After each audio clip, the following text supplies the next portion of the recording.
सिर्फ 3 सेकंड में 3 मंजिला इमारत ताश के पत्तों की तरह भरभरा कर ढह गई।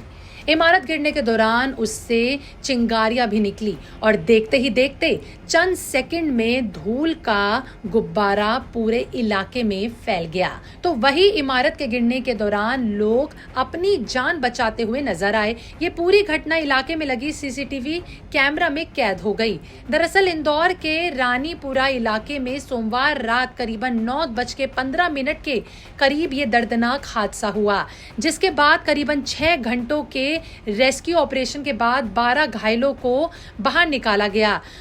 तो वहीं इस घटना में 2 लोगों ने अपनी जान गंवा दी।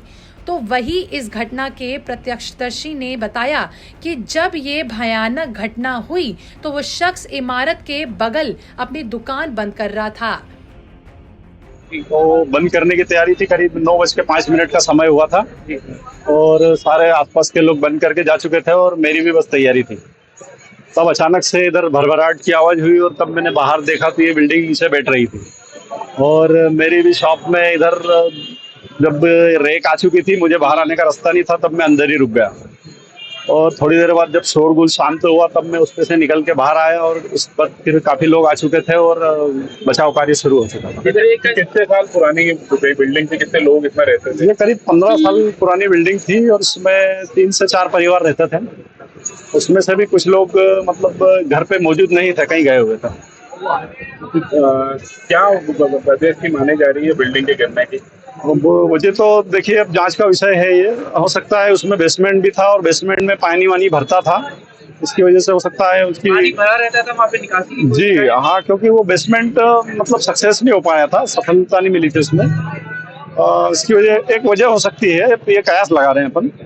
2 लोगों की जो मौत हुई है क्या वो बेसमेंट के अंदर से आप? नहीं, वो पहली मंजिल पर रहते थे, बेसमेंट में कोई नहीं रहता था और ना ही ग्राउंड फ्लोर में कोई रहता था। ग्राउंड फ्लोर में 1-2 दुकानें थी लेकिन वो भी खाली थी और एक गोडाउन था किराए से, लेकिन बाकी ग्राउंड फ्लोर पे कोई रहता नहीं था।